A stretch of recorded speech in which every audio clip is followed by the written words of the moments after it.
One. Hi, welcome to another Win Talk, Code Win Talk. I'm Darren Aquino. This is John Frantangelo. We have a special guest today. But before we begin and tell you about our guest and tell you a little about her, and then we're going to talk about the subject matter, how COVID affected her and the service she provides for special needs children. You know, I'm the National Chief Advocate for Disabled Americans, Veterans, Police, Firemen, and Families. That means everybody. Um, so we're going to talk about that, but let's talk about the show, our sponsors, and what we're about. As we always talk about, I created this platform with a friend of mine and brought in a co-host with me because the subject matter is about disabled. So I put disabled veterans and prioritize them. So I thought it would be better if we had a co-host. Actually, my friend and associate, Carl Van Nevius III, um, while I was creating this show in 2014, we didn't get to format it. He put together some of his resources and the great people here, Sean and Dougie Fresh and the Code Media Group, which is part of the magazines we have. Um, and we're shooting this through Triplevibes until we get that major network, because this is a forum for everybody. Whatever you have to say that affected your life or impacted your life, or you have some news that can be used in the general public. That's what this forum is. It's not fake news. We're not here to bash or trash. We're here to tell it real, tell it right, and tell it true. That's why I'm Darren Aquino, John Frantangelo, and our special guest we're going to get to. So let me just show you the magazines. I can't even, John, could you see? Yeah. Okay, this is one of our magazines. Featured in one of these here. But this is the one me and Carl created this together. I'm the co-creator of this special magazine.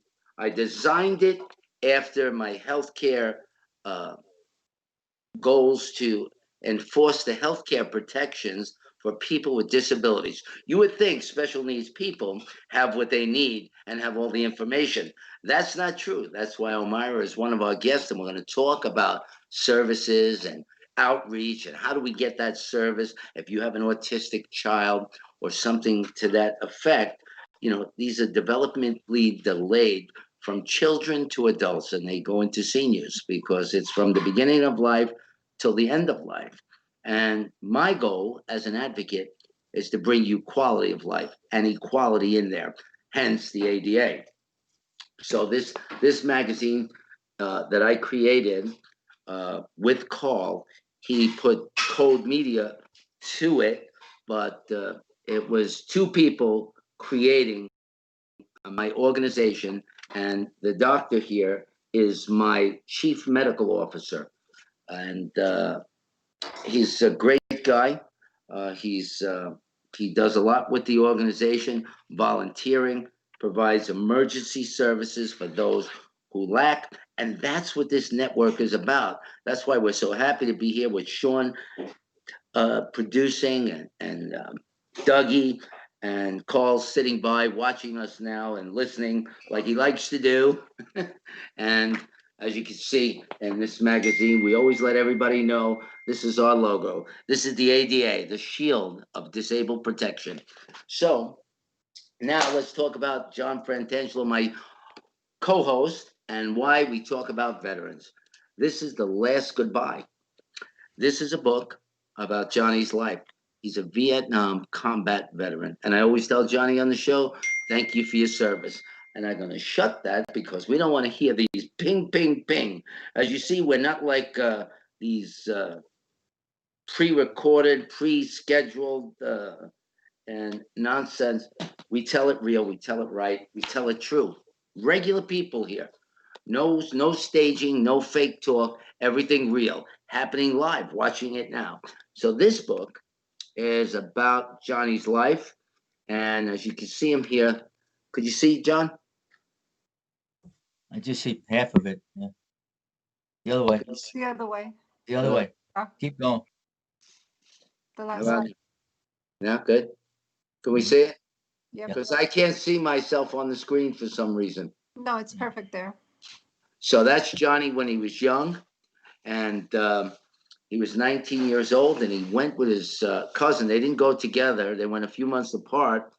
And when we opened the show, we talked about this book, the the direction it was going, and we're putting together now. Me and David Kaltenbach, the we're going to prepare The Cure, which is preparing some dialogue for a 16-minute reel to sell to maybe Netflix. I don't know if that's the direction we're going, but for a mini series. Um, and it's going to tell the story of the Vietnam veterans. These were boys. They went in at 18, 19, and they died and were killed in service to country. And the thing that's about this book is John brought his cousin's body home to his family. He's from an Italian family up in the Bronx. And everybody knows how Italian families are. They're very close knit, like Latino families, very close knit. And they lived together. They grew up together in the Bronx, New York. And this story is a story that every veteran should, every present veteran, these young men that are going and have been going since the war on terror started on American soil after 9/11. So we have some young, courageous men, and now women actively out there fighting for the freedoms we share in America. And I'm just so proud of them. And I always like to bring that up because the first portion of the show, before we get into our guests, we like to give kudos to all those folks who make a sacrifice, frontline individuals, first responders. You know, now we have a new front line because of COVID. And as you all know, I had COVID. Not a good, it's not good. But this book is going to be, we're going to make that mini series, and it's tragic and it's truthful, but you know, there are other things that come out of it. John is a Purple Heart and Silver Star recipient. We want to see him get the congressional because during his service at 19, before he was shot by the enemy, the Vietnamese, Viet Cong, when they shot him and knocked him down, he already pulled out two of his fellow soldiers, went right in while bullets were firing at him to save those two men at 19 years old. Now, if that don't mean something to all of you out there, this is the kind of courage and the American spirit that veterans like Johnny, that's why they're focused here. That's why we give them a platform here. And we're happy and honored to do in gratitude what they gave us, freedom. So that being said, um, we're going to do that. And did I leave anybody out, John? Did I leave anybody out of our you know out of the mention? Anything you want to say before we begin, John? Something you want to share first with the audience? No, it's just that it's a really, it's a good story, and I think they would really like it. It's it hits home. It hits home. It hits the heart. A lot of people told me that. So, it's an advisable book to read. I would appreciate it. And Well, all the veterans would appreciate it. yeah, and we're happy to do that today. And we got some technical. Eventually, we're going to be with everybody live, and we're going to, as soon as we get past this COVID and the challenges we're facing in the country, all of us, and we hope to peacefully resolve the controversy in our country and get moving. America's got to be up and running again. Businesses are being affected. I know in New York City, 10,000 restaurants were lost. I'm concerned about those families and what they lost. I have a lot of friends in New York. Omaira's one of them. She's not a restaurant, but she provides an essential service. So, there are a lot of frontliners in this industry. As you know, my wife Shihar does that. That's why she wanted to come on to the show. Shihar spoke about it last time. But now we're going to have a little bit more detail and we're going to know what's going on because, through all of this, you heard about the nursing home. You heard how Governor Cuomo sent people to their death, vulnerable, and put them in a very compromising position. Why that was done, I tried to stop him from doing it. But imagine, you never hear about the children. You never hear about the special needs children. And when the economy and everything gets messed up, Who's thinking of these children? People like Omaira, my wife, and many others every single day working on these kids. We had one of the therapists leave Florida at his own expense to go down and meet the needs of that child for no money, because that's how the people in Omaira's field and my wife's field, they're dedicated. Do you know why? Seniors are vulnerable, but children between the age of birth and 3, how vulnerable are they? They're entitled to the same care, the same love, the same support. So we thank Omaira for coming on, and Omaira's going to tell us about her company, how long she's been doing it, a little about her life, where she grew up, stuff like that. So you can get a feel for her, because this is real. This is true. This is not fake news. We're not here to be the news. We're here to be a voice. And the good thing is, everybody who comes on, whether they have some celebrity or not, we want you here for your story so that you have a place to tell. If you're frustrated and you have nowhere to go, come to Triplevibes. I mean, Code Wind Talkers, and we go through Triplevibes, Code Media. Everybody join this because it's important. Your First Amendment is important, and we're going to show everybody how we exercise that without interference. Not like Twitter knocking people down, not like Parler taking my account, and Twitter stealing 3,500 because of my notoriety as an advocate and an actor and a candidate. We don't appreciate that, and I'll see them in court. And at the end of this show, I'm going to tell you how the other case is going. It's accepted for the ADA case, and this is important to everybody. Disabled rights are going to be enforced in the court here, and 2 other cases were successful that they found. Voter suppression on disabled.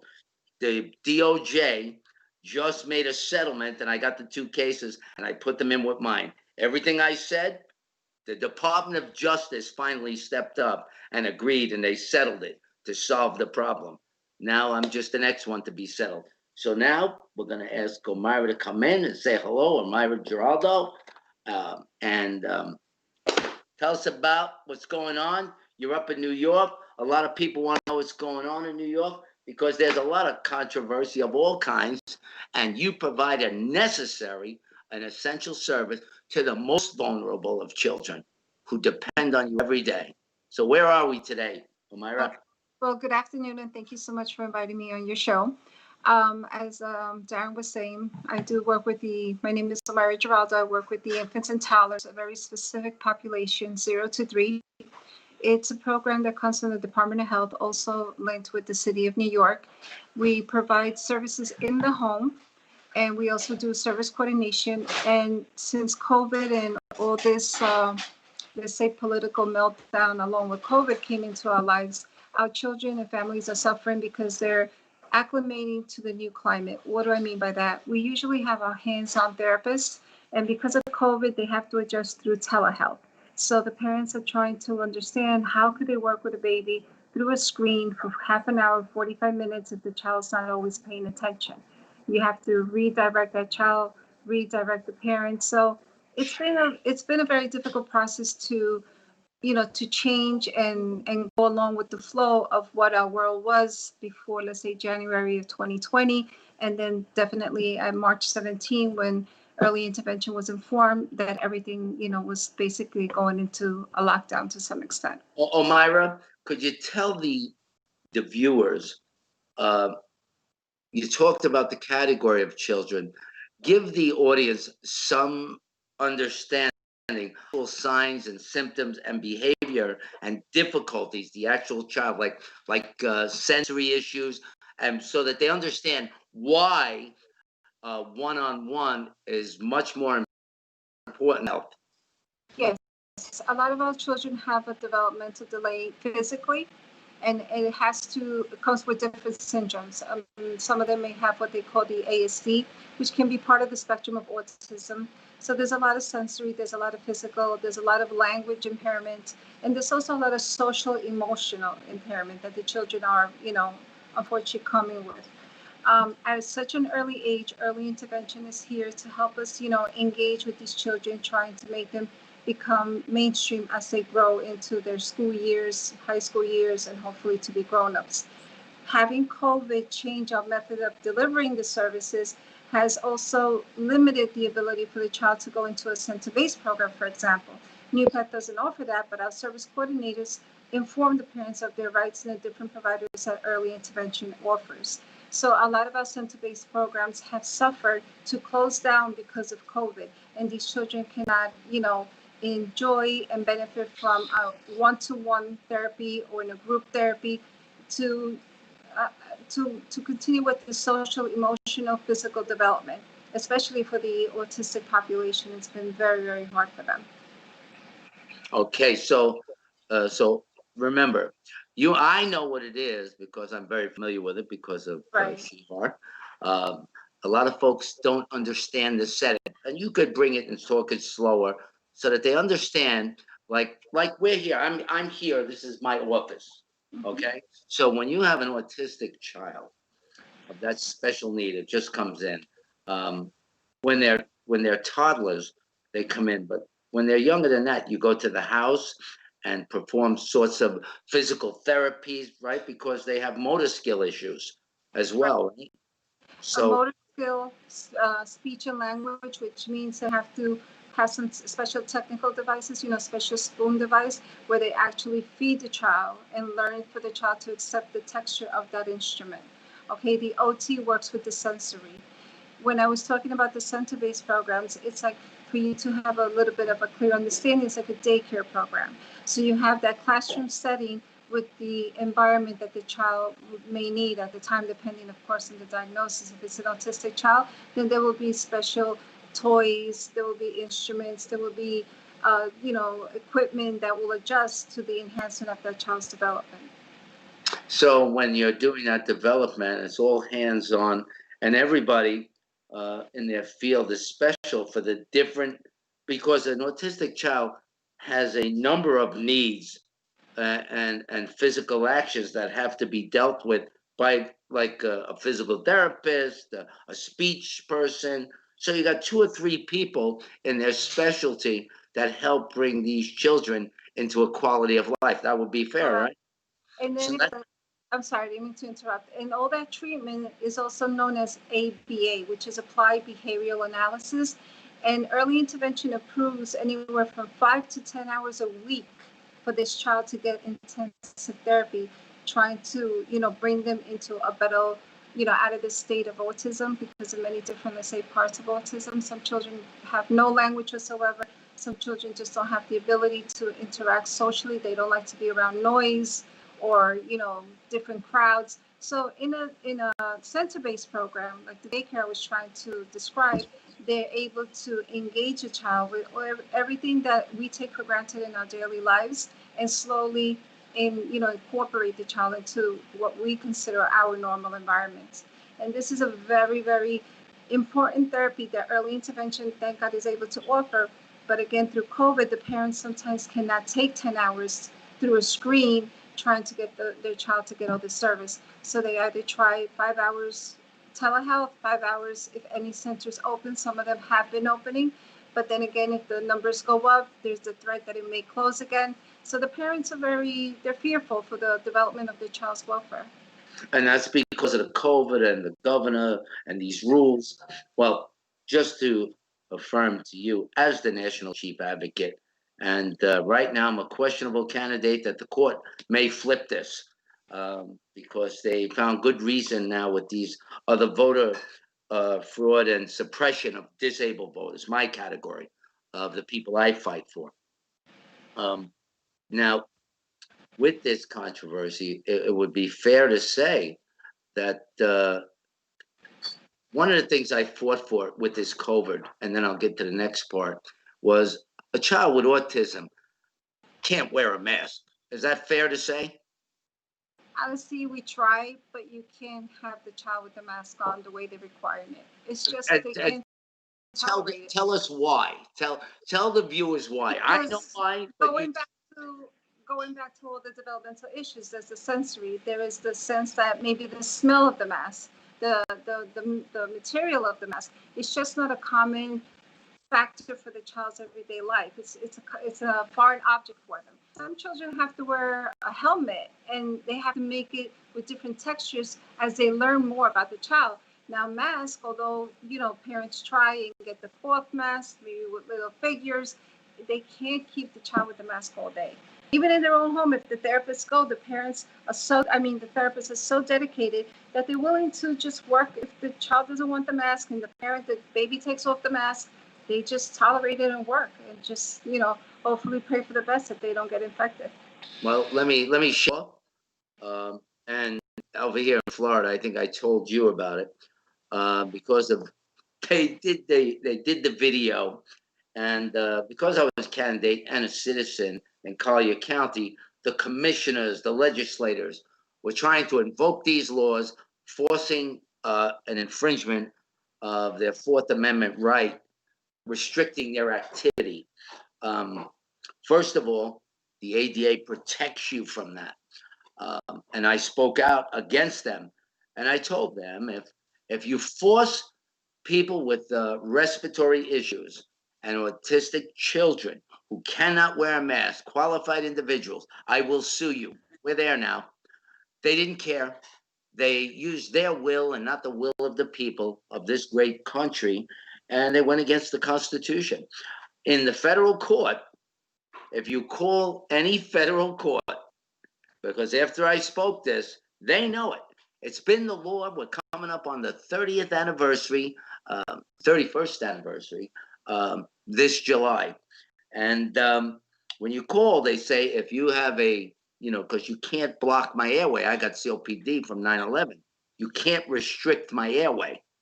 And with autistic children, it's a sensory. If it touches them, they freak out, and you aggravate their condition.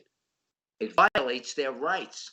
So the federal court said if you come in and you don't have a mask, it will be assumed that you're qualified, because if you are, and they say what out there, you don't have to. They actually said what I said in the Board of Commissioners.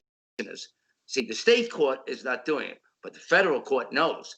You could sue because, and it's not that I'm a sue person, but it's our only remedy to enforce the constitutional right of your freedom. Now, they attack vulnerable children, these elected people. How do you make he's got to wear it? No, they don't. And anybody with a respiratory or a COPD, you cannot block the airway. So just so you know that, it's protected by law. Constitution. The Americans with Disabilities Act is the 14th Amendment. And I stood up for that. And I'm glad to see, and because I had to file the papers and go into the court, and they say, wear the mask. I said, no, it's on your recording. You need to check it. You want a social distance? That's fine. But you're not imposing on me your will, because I can't. So back off, so that's important for people to know. It's important for your clients to know. And that's why we're always here. That's why this platform is important. So she engages in this. So that presented a problem, but it also presented another problem, because it's fair to say these services are essential. Wouldn't you say that, Omaira? Definitely. Our And therapists are essential workers, our service coordinators as well, although they're now, of course, being protected that they don't have to go into the field because of COVID. But we are essential workers because we service the families of these children. So the child and the parents are the primary, but the children's condition is an essential condition that needs to be treated on a daily Yes. basis. Is that right? Is that right? Yeah. If not, depending again on the diagnosis and the Yeah. services that Well, I mean, I'm saying though, the Right. most severe case, like some Yeah. children get a couple of days a week, but some kids have every day. every day, 7 days a week. So that's an essential, necessary medical treatment to provide quality of life for that child, just like every other American has a freedom. But it's medical necessity. That's fair, right? Yes. So, and this is what you do on a daily basis, correct? Correct. And the challenges now is the imposing infringements on these children. It's not so much on your company as it is, I believe, on the family. They're stopping you, and you have a financial effect to that, right? Because you're up in operation. And how has that impacted you financially? Well, we are not able to, let's say, provide more services because, again, although the therapists do have the opportunity of doing either telehealth or in person, a lot of the parents are maybe holding off so the therapist doesn't have to service that child or vice versa. A lot of parents are coming in, okay, I want half and half. So we don't have a lot of therapists that could go and provide half in person, half telehealth. So it depends, it all depends on if the services are being approved and I don't have a therapist that can accept, let's say, the parents' schedule, for example, then that's how it's impacting the company. So the COVID modified the schedule, which also hurts the service as well. Mhm. Yeah, I've been hearing that from Shiar as well. That's why I'm bringing it up, because a lot of viewers here, this goes to 78 countries. So maybe folks someplace else, but, focusing in the United States and the families, because autism is, it's a very challenging condition, or we don't know what it is. They still don't know how it comes. I think it's environmental. It could be GMOs. We don't know. It could be the diet the mother had. We don't know. Uh, all of the things that we do know, you'd think we'd know, how that, I mean, they still don't know how you get a club foot. They still don't know that either. 61 years later, they still don't know. So, I mean, that's really challenging. But the thing that bothers me as an advocate, I'm going to see about preparing a case on that, because it may need a class action, because the reckless behavior of the governor. Um, we got to worry about our vulnerable. During COVID, they renamed the disabled. We are not disabled, we're vulnerable. They like to throw names around. They like to exploit the shortcomings and physical limitations we have by hanging tags in the window with wheelchairs that I got to publicize it to park there. I'm going to change that as well, because I think that's bullshit. And the freedoms we have compromised at the discretion of the state. That's not what the ADA is. The ADA is a constitutional empowerment that restores your independence. I read this. She always laughing, Judge. She always laughing because she said they said what you said in this case that just was passed. I said, because it's the law. Not everybody understands the ADA was enacted to restore independence, not to provide you sorrowful, you poor empathy. And here's this. That's not what it is. It's to give me the same freedom by way of accommodation that if you can walk through the door without a ramp, then they put the ramp so I could do it just like you without interference. The word readily achievable means the ramp better be there when I get there. If I got to ask for the ramp, they discriminated against me. That's how it works. It's real simple. But a lot of folks use like subterfuge in the subject matter to say, well, to try and say that you have to ask for the ramp. That what you're saying is not correct, when that's the controversy before the court. My controversy met with two others, and the Department of Justice agreed. So that's going to make me get a slam dunk. It has to, because then it would be justice according to opinion and not according to the rule of law. And this is why I'm seeing the businesses, restaurants restricted. They were lost because they were told to close. A child, now a restaurant is for somebody's being and their business and their livelihood. A child who needs these services to have quality of life should meet with no restriction, but caution. There should be no restriction or denial of services, but the child needs them. Just like people in nursing homes needed to be safeguarded from their underlying conditions, but the governor didn't see it that way. And it's the law. And I mentioned that in my lawsuit. for my uncle Fernando. And not only did they not let him vote, they didn't consider him here, and he was held captive. And while he was held captive, he was subject to sickness. When they released him and threw him at me, they waited for two and a half months. He had no tests before he left, but I got a phone call, this facility's infected. And then you hand him over to me. And then they committed voter fraud. You see, honorable companies like Omaira's providing essential services are the ones that get cut. Corrupt companies and nursing homes that are responsible for our parents and the elderly, and sometimes people having no family. We have to have better things in place that assure, and we do, we have laws, but we don't have good stewards. We have no good oversight. And that's why I've been a successful advocate, because the services she provides, my wife provides, and other friends and the people we all know in this industry, I told them all, and everybody's afraid to challenge because,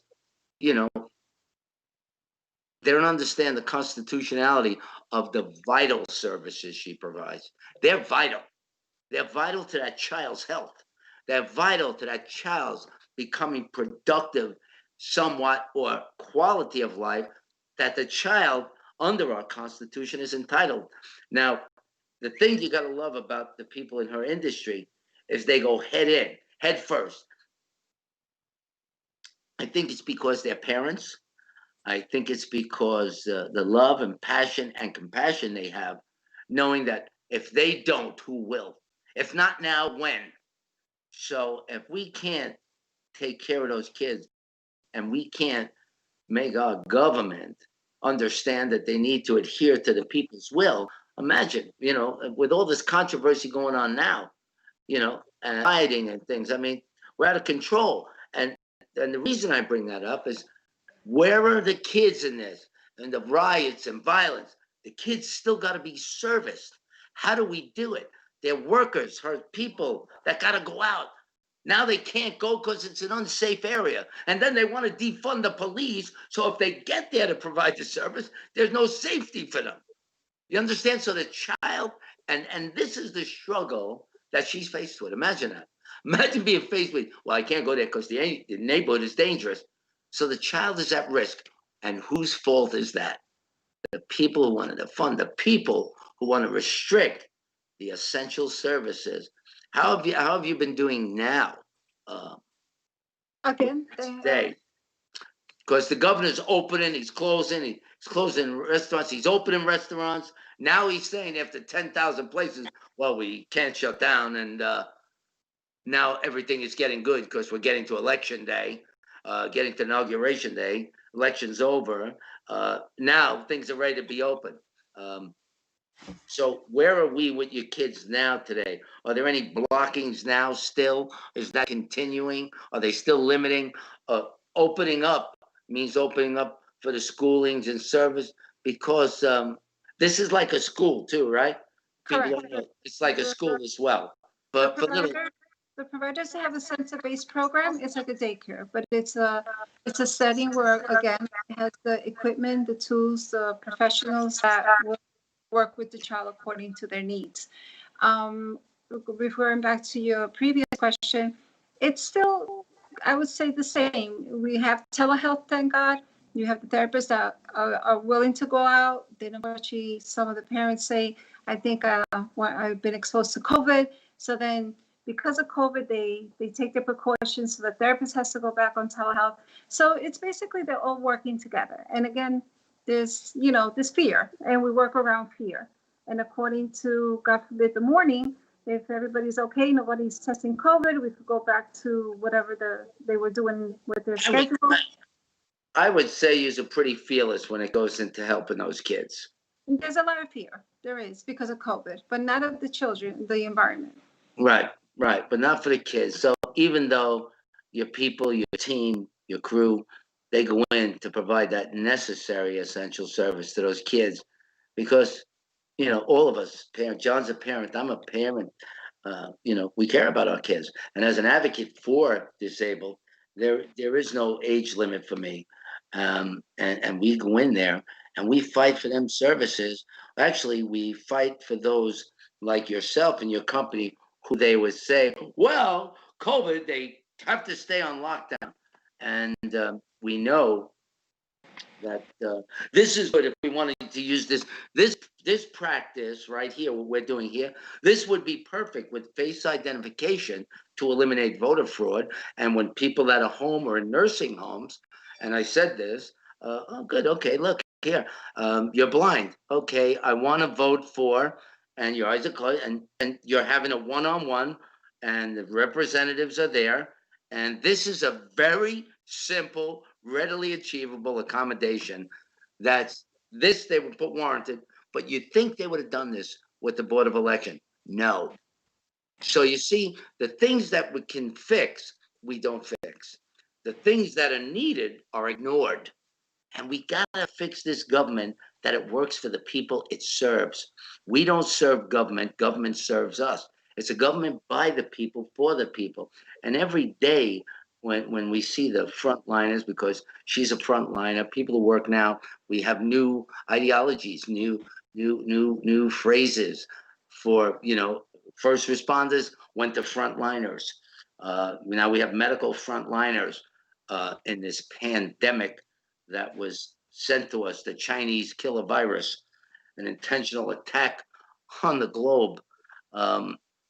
But thank God, we only heard some small children had it and passed, but all of the seniors and folks that died and friends that we heard.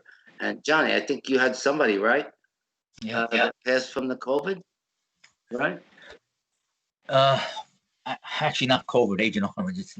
Agent Orange. But I mean, it wasn't a family member, a cousin that got sick with they I heard that COVID, it wasn't the COVID that killed them, it was the underlying condition, because the CDC, the underlying condition did it.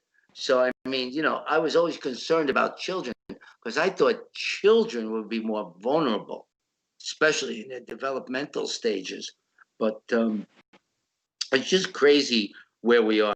The thing I hope and pray for the country, because of the many needs of many people. That's why we have this show again, because we're coming close to the hour. We want to talk about COVID. This magazine is going. We're working on it with its final stages to put it out. It's got subject matters of that. As you can see, I was on the front line for the disabled, articulating the needs of the essential services, because a lot of medical things were shut down. Panic came. You can't stop because of panic. You can't stop providing other essential services. You just can't do it because you're going to create more problem. They just handled it wrong. It affected. Growing up in New York, I just feel so bad. All of the people, the restaurants, I have friends and family, my cousin, uncle that owned Rayo's. I mean, they're doing takeout. It's the most famous restaurant in the country. And the leadership in New York destroyed the greatest city in the world. And it has to be rebuilt up. And why does it have to be rebuilt up? It's because businesses were lost, families were affected. Not talking about thousands of people died and thousands of businesses are lost.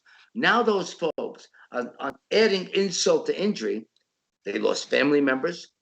I'm not happy that I told you they had these mass grave things. This was the most horrible time for our country with 9/11, because it took more lives. It was poor leadership in the states. We had the help, it wasn't used, and things were done carelessly and recklessly. That's why, it's important to have good businesses, good services, because we got to keep this in order to come back from this. And this is important because we change every 4 years. We have a election process for the good of the people, so that we can get and our lives can evolve in a positive manner. With this stuff going on and the attack on our democracy, and because people get full of themselves on political parties and they forget who they serve. And this was more impacted because seniors died, grandparents died needlessly, um, to set examples and challenges with others, violating the rights of everybody. So I love that Omaira comes on and we talk about her business, and she's going to tell us a little more about herself, how long she's been doing it, where she's doing it, where she's providing it, if people need services, how they can get her.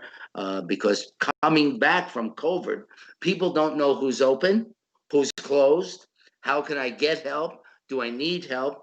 And we always like to say, um, also to veterans out there who are listening, um, and if you're in crisis, Johnny Pizza is here, combat Vietnam veteran who was wounded for the country, who sacrificed his family member and they sacrificed the child. 19, 20 years old he was, Anthony, right? 20, he just turned 20, and he was killed in line of duty for country. You know what that is for a mother, her 20-year-old son. Johnny was taken out under gunfire, and he saved two. He went in for the third person, and he was awarded. I think they shortchanged him, but I'm going to address that because the kind of heroics he displayed to go in, and you got to remember that 20 years old, 19 years old, you're seeing your men being fired upon, and bullets are coming. You're in the brush, no light, no protection, no cover, but a bush, no barricade, no stone or steel wall, going right in the grass, in the bush, and pulling out those two men, boys, and going in for the medic, the third one, where he was shot. And that kind of courage for the men growing up in the 50s and the doo-wop time to go away and fight for country, I just appreciate you for that. And all of the veterans who do this all the time, every day, all the time, everywhere. It's what makes us a great nation. It's the character of the people that makes us a great nation. We're going to have challenges with politics, but it's not about them. It's about us. We have to be wiser. We have to be vigilant. We got challenges, and we facing threats, as we know, that are going on in the country. It's Antifa and mobs and hurting. You know, a lot of people are worried about that. You know, especially with defunding of police. We have to worry about everything. We shouldn't be worried about speaking because it's our First Amendment. So it's because of the men and women like you and the service members like you in society that we can make a better day. We could make a better life. We can give the hand of peace. We could enrich the life in its earliest form when they need it most. We should let nobody obstruct us in doing that.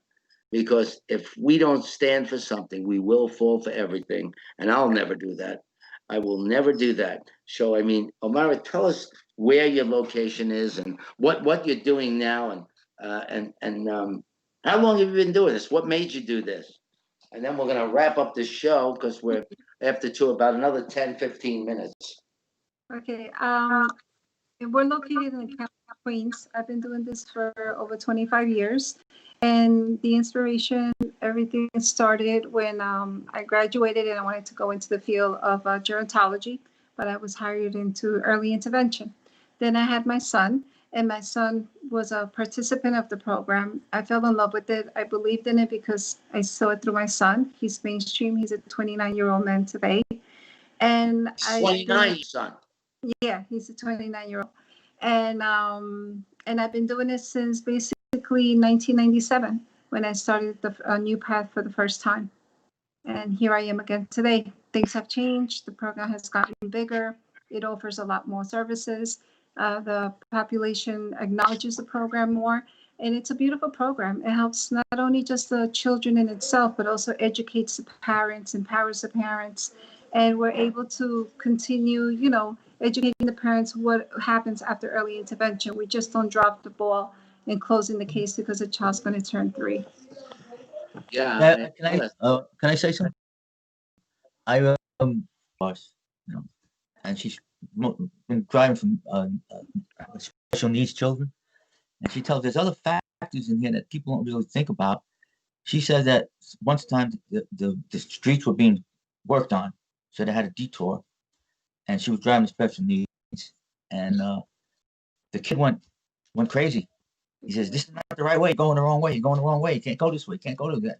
And she said, "No, don't worry. It's all right." You know, so that triggers that day off for having a bad day.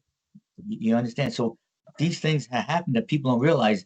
Even the children on the way for help can have a bad experience just by traveling there because they're going a different route, and that upsets their comfort zone, so to speak.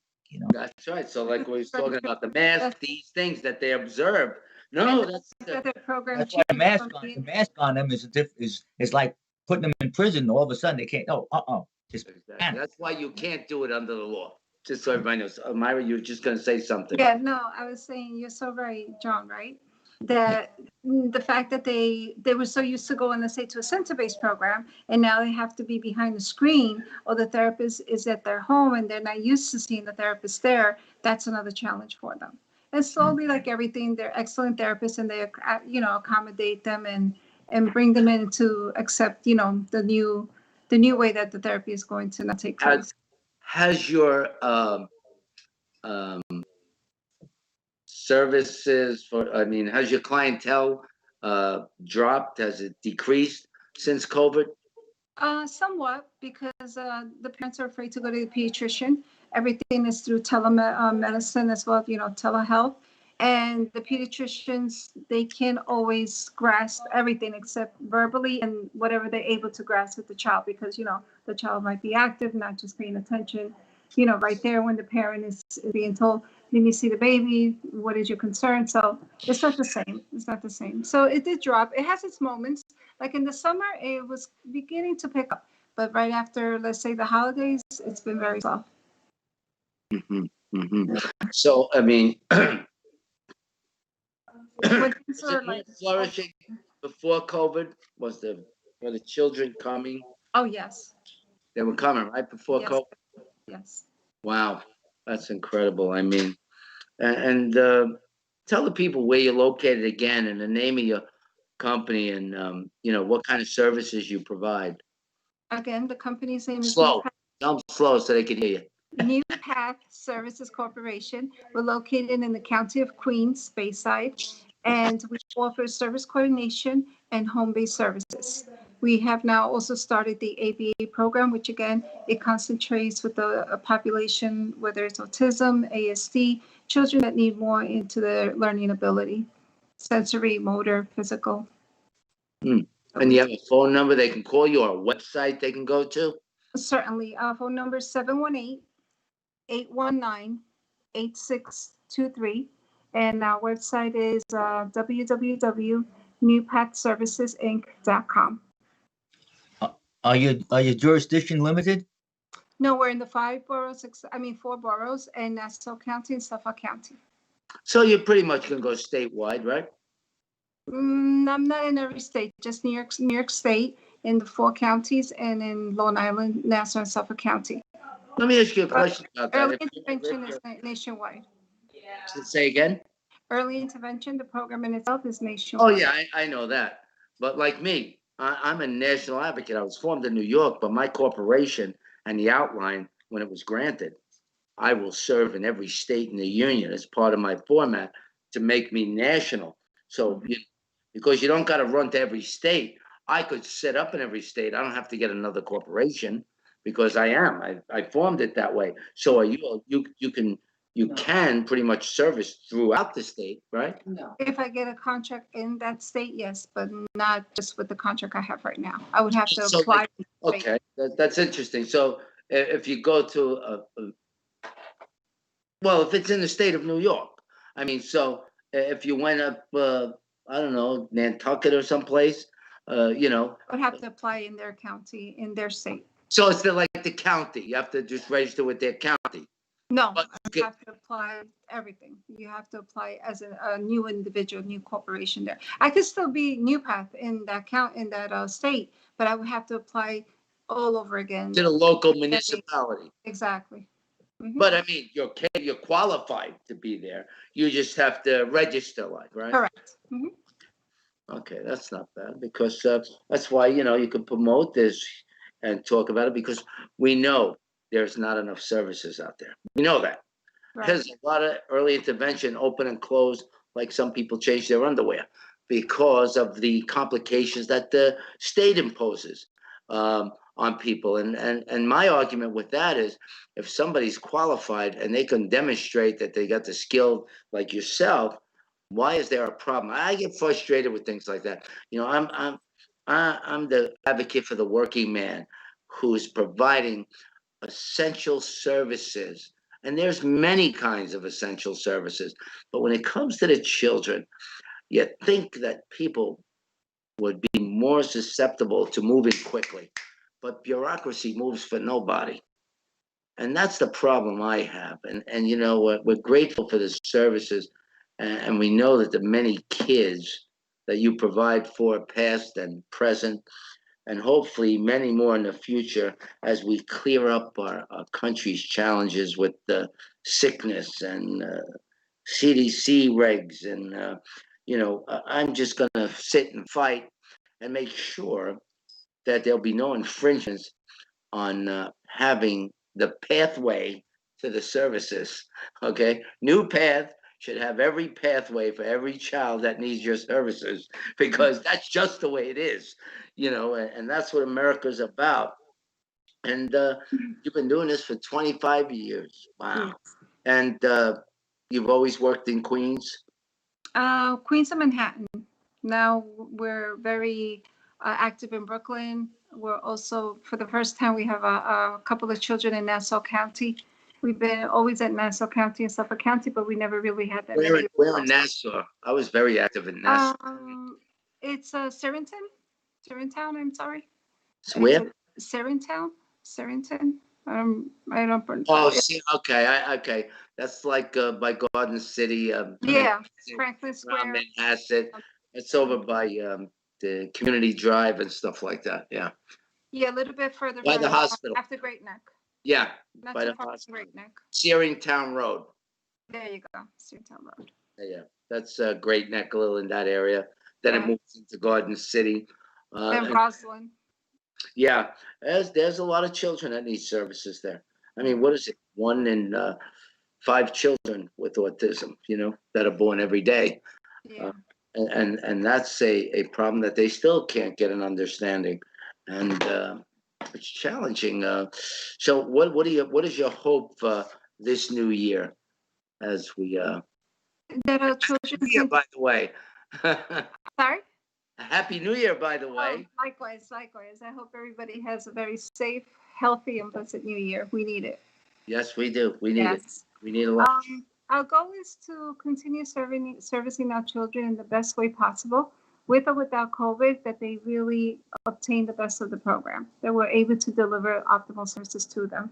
I mean, difficulties come every day in our lives, but as a team that we are, the whole early intervention family, we really work hard to give the best to our kids.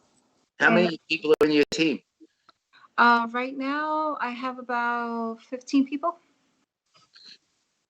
Without the therapist, because if I count the therapist, it's a little bit more. It's about 30. Yeah, sure. Because you got your immediate team, and then your physical therapist. Right. That's another category within the service. Exactly. So depending on the category, I have a. So it would be fair to say your team is about 30. Yes, it's safe to say that. Yeah, because they're both. They're both. It's a team. It's a team. I'm just thinking like in-house. Even though it's COVID, we only come 2 people at a time because of COVID. So we take turns. Since COVID, would you say your team got reduced? Did you have a bigger team before COVID? Actually, in the beginning, when COVID was announced, I lost like about 3-4 employees in one shot. Really? So I had to pick up the load with the supervisor. It was very, very hard. And then my husband went through COVID, so it was a challenge. Yeah. How is Gus? He's a lot better. He's still recovering. He's going through different treatments. He's trying to recuperate his strength, stamina, endurance. He's able to breathe better, even though he's going through a treatment for that as well. It affected, what was that called? Oh my God, I forgot. It's something in his lungs. It kind of basically destroyed the lungs. Did he get a residual effect from COVID in yeah, his lungs? That definitely. mean that stayed over? Yeah.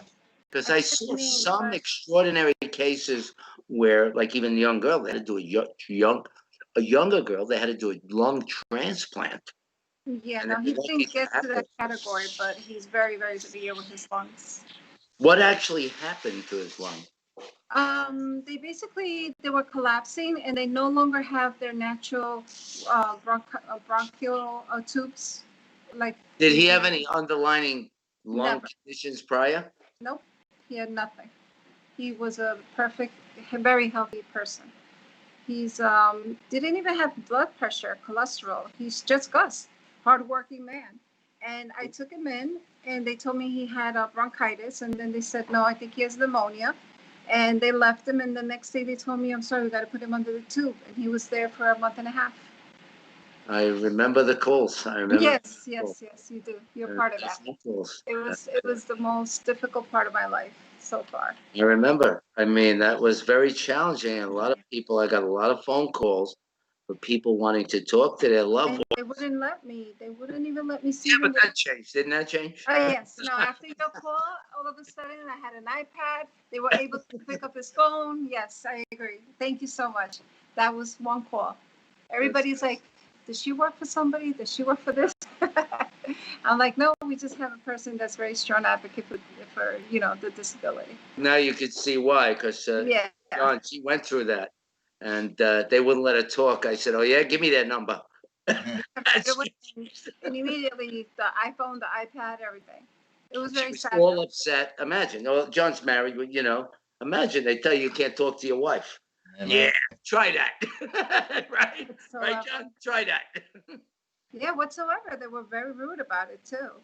I wish I could have been there, so I would have went right to the hospital with you. Oh my God.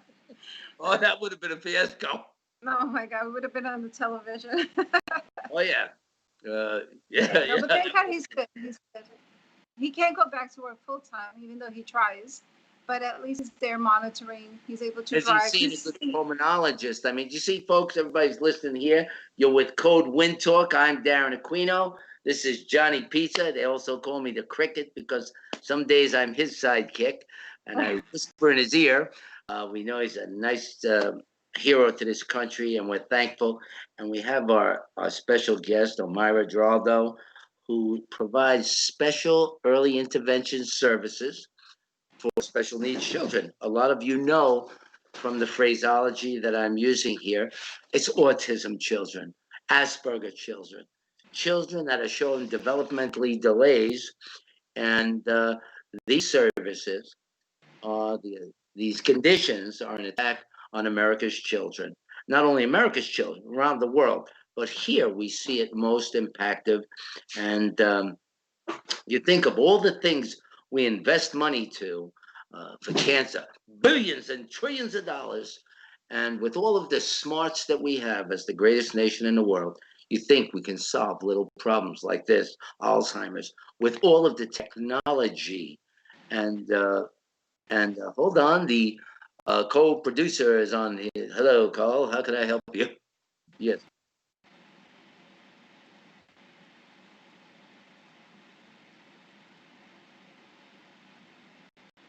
Okay. Okay. Okay. Okay. Yeah. We just got some good news. Okay. I'm gonna put it. I'll put it. Okay. Okay. Okay. Okay. Very good, Carl. Okay. Well, we just got something exciting for you. That's my co-creator and executive producer, and what he said he's going to do, and he said, say it and tell it because I was getting ready. He's going to give you a free ad with Code Media Group, put you on the website, and they're going to talk about your company and the services, and they're going to promote it for you for free. Thank you. Thank you very much. That was so, and you're going to go in this ad too. You're going to get an ad here. because this is healthcare. As you can see, this is Doc. Uh, this is the Doc. Better 6 feet than 6 under, right? Mm-hmm. And so you're going to get a free ad here. Okay. Usually they pay $2,500. This is a new book that we created. He's going to give you that for your company for what you do for the children. Thank you so much. He wants to help you do a better job. I mean, reach more is what he wants you. He wants you to reach more because Carl recently lost his dad 2 years ago, and his father, very patriotic family. As you can see, he's partners with me. So he wants to do that. He's going to put you on the code WinTalk so people, it'll go on the website at cv19.com, and you're going to be there. So he wants you to give him your full details for the company, and it'll be posted.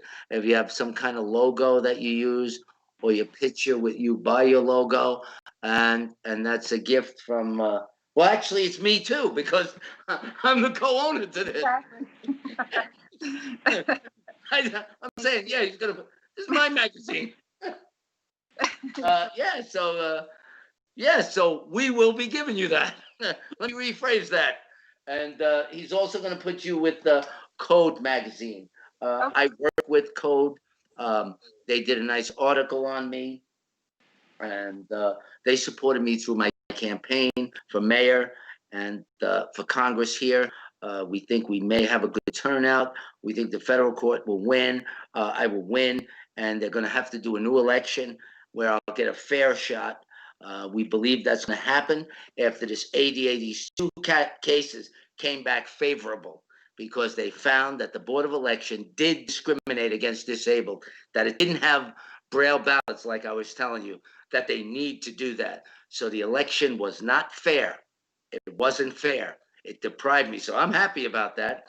But we're more happy to give you space on mine and Carl's magazine. And over here on Triplevibes is appreciating you. And you'll be with COVID on the CV19, code wintalk.com. You're going to be in each of the website there.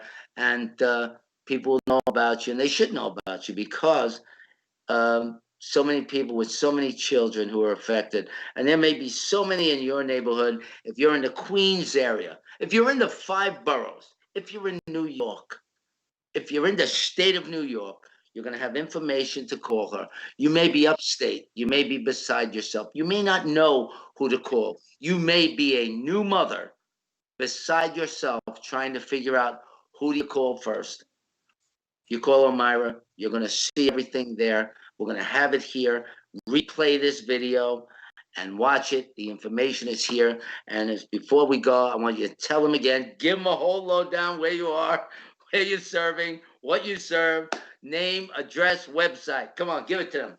Okay, it's a New Path Services Corporation. We're located in Bayside, Queens, 3651 Bell Boulevard, Suite 209, Bayside, New York, 11360. Our phone number is 718-819-8623. And you could give us a call even if you're not in any of the boroughs that we service. We can always give you information. We can link you to how to make the referral. So we're just here for everybody that has a need with their child, and they're in the ages between 0 to 3. That's it. And thank you.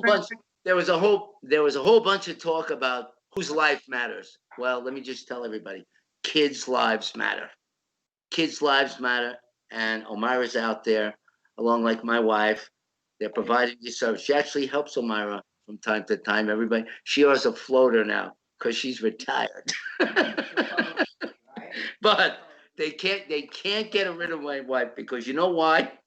Because she knows everybody. Everybody, if she didn't train them, and this is true, John, she trained the people in leadership in the city and in the state. So she-her, when they call, when they hear it's her, this is why a lot of people like having she-her, because so they call, she-her, I'll do it for you.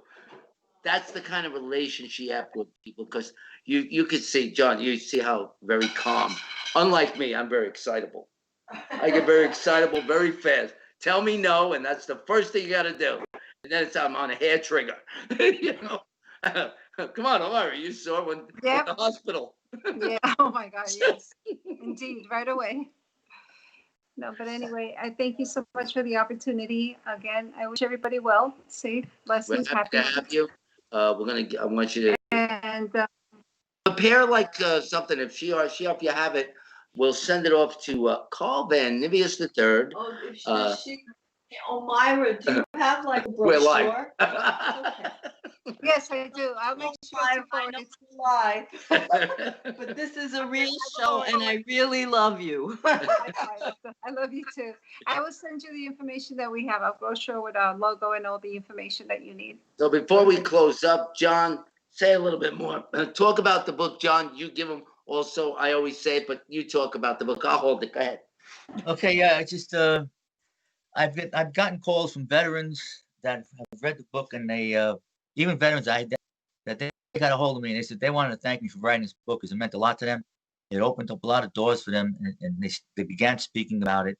I've even had guys come to my house who never just to look me up after they read it to thank me for doing it, and even people that I do things for, and they who had people had one guy had his own brother who served in Vietnam who recently died, never knew anything about it, and he was upset about not knowing what his brother went through until he read my book, and he said, "I want to thank you because this book gave me closure, and it meant a lot for me. Now I know what my brother did and went through, and it helped him a lot, and it's been helping a lot of veterans." You're referring to the conditions, some of the leftover Vietnam veterans that are still with us.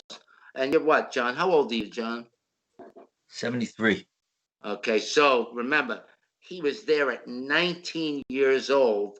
And today, America, we have some of these heroes still with us. And a lot of them didn't get any respect. At the beginning, they did. After a couple of waves, because of presidential changes, they got nothing but disrespect, spit at. And I was at a few, as you know, I go every Veterans Day, I participate, and I go, the organization goes, because I come from a family of 7 generations. My nephew is still serving in the Marines, a lieutenant colonel. He's at NATO now, his final tour. He did 10 in Afghanistan and Iraq. And the troubles that they have with war, the PTSD that they have, 21 every day killing themselves. And me and John were talking to a veteran, and we saved his life. We saved his life and many others from that conversation. And what John is referring to, when me and John got together, he's my friend Lenny's cousin, and now he's part of my extended family. And now the book is starting to take off like wildfire. Everybody wants this book because it's true, it's accurate. We're working on the mini series right now. We got a writer who's doing The Cure. I'm going to be one of the executive producers on it because I have some knowledge in the area, and John asked me to. And I'm looking forward to being part of it and being in it. And we're going to do a casting call. Again, I want to say that we're going to be doing the casting call for this. And we're going to have many people, and we're going to have nurses. And there's going to be a lot of people. You have to register with us. Go to ADA Vets Pets at Gmail. And if you want to register with us, you need to send an email and tell us, looking for all ages, but the ages for the soldiers, you got to be in your mid-20s, but you got to look younger. So a lot of you folks, like my daughter, she looks like she's 17 and she's 24. So if you're along those lines in your mid-20s or late 20s, but you look like you're 20, we'll accept that. Send a photograph, send a resume. It's okay. You don't have to be an actor. You can be an aspiring actor. If you're going to be John, if you're looking for the part of John Frantangelo and Anthony, you got to be built. You got to be built like this, a young Hercules. So if you're in the gym, come on, John, look at the size of you here. Come on. If you're in that physical shape and you'll have time to work out, and those of you who are actors like myself, you know what you have to do to take on this role. You're going to sit. Me and John will be interviewing you, and Dave Kaltenbach, our other director and producer, we're going to interview you. So if you're interested, and the nurses we're going to have. Omaira, we may call you to be a nurse in this mini-series. This is about families and about one family who was impacted with the loss. And Johnny and his cousin grew up together. Italian family lived together. They were brothers. They did everything. They were called separate months apart, a couple of months apart, and they were writing each other while they were there.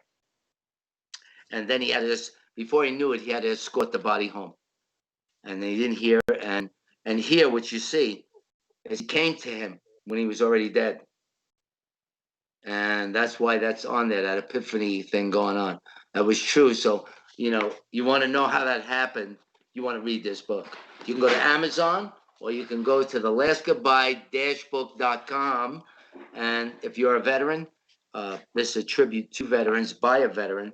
And the mini-series is going to also have disabled veterans from past and present that are going to play a role in this. And we find that really important. We're always going to pay a tribute on this show to our veterans. That's going to happen every Wednesday. That's never going to change. Since the book came out, Darren, I lost 4 of my recon buddies. Since the book came out. Yeah. And and when he says recon, these are the guys that were there with him when he got shot. These were the guys that were sitting in the bush when the Viet Cong was attacking, and they were trying to bring democracy to Vietnam. And they were boys, 20 years old. They were killed. Over 58,000 men died. And we can never repay that debt. It's a debt we could never pay. And Johnny and I and many, many Americans, he's even got his little Purple Heart card. I didn't get any, but he didn't give me any. But and I will have those waffles. Get past this, I'm going to come up to New York. I think me and Cheryl will take a ride and come up. We'll come up and spend the weekend or something, maybe while it's still cold if we can. Bring Shihar. Bring Shihar. Yeah, I will. I'll bring it to you so I can go hang out with the guys. No problem. I'll take them. So that being said, type in the chat when you're. Well, we're getting ready right now, so we're going to end the show. We had a wonderful discussion. We're grateful that you came on. Thank you for what you do. Keep doing it. Fight all enemies, foreign and domestic, because the little kids need you. Without you, their lives would be destroyed. They need those services. They have every right to have those essential services and not be held back from them, no matter what's going on in the country. The children need these services. Keep doing your best what you're doing, Omaira. We love you as an advocate. I appreciate that because I know that there's somebody out there. New Path is ready to bring that new path to that child who has no idea the challenges they're faced with. So thank you for that. Johnny, it's always good being with you, brother. And, as always, I'll talk to you after the show to see. Did you have a good time today, Omaira? Very much. Right? See how nice, laid back it is? Right? Yes. You see, it's personal. It's about your life, sharing. The good thing is if it's a live audience, you would have been nervous. I'll forget it. But you see, when we have the live audience, and we call you on, and maybe you'll bring a few kids that want to come. All of that's all regulated. But those kids that want to come, or older kids who've shown positive, these are the things we want to do. You understand? We want to show through this show progress. Where you start, where you are, and how good it's going. This is a unique forum. I created it. John is part of it. And Carl helped. I am the master creator. You are. I'm sure you are. And, it's a forum. I needed a forum as an advocate. So Carl contributed the name. And it was a good name because it's code talk. Because we're advocates. And we don't always we had a disabled veteran on that was severely hurt. And I brought him on and I told him, and he had no shame. And I said, it's okay. It's okay. We want people to see what we're saying, because you don't get to make that opportunity. Right. So we're going to sign off now. So we want to thank Sean. We want to thank Dougie Fresh, Code Magazine, and Code Media Group. And we want to thank my group, CV19, of me and Carl Van Nivius, because I am the co-creator of this magazine, and we share it with Code Media Group. So we want to thank everybody. We want to wish everybody a continued time. This is the second broadcast of the year. We got other guests coming up. And Omaira, you come back with us. Maybe we'll have Gus next time, see how he's doing. And Gus is in the pizza business, right? Yes, he has a pizzeria for over 30 years or 35 years in the Bronx. In the Bronx. Where in the Bronx? Right off of Westchester Avenue in Stratford. Oh, okay. We love that. He makes good pizza, and we got to check that out. This is tough time for everybody. But he's old school. You heard how long it is? When you're there that long, everybody, that tells you it's good pizza. Are you hearing me? That's good pizza. And the Bronx, we're here with Johnny Pizza. Johnny, if you're there for 40 years with pizza, are you a good pizza place? I thought you were digging me for a minute. All right, guys, I gotta let you go. He part-times as a reverend, as you can see. Anyway, Proud of Jesus. We love Jesus. Huh? Say again? Come to New York, come on down anytime. Absolutely. We're coming in. Johnny Pizza's coming for some pizza at Gus's Pizza. Everybody, God bless. Another day at Code Wind Talk. God bless you, everybody.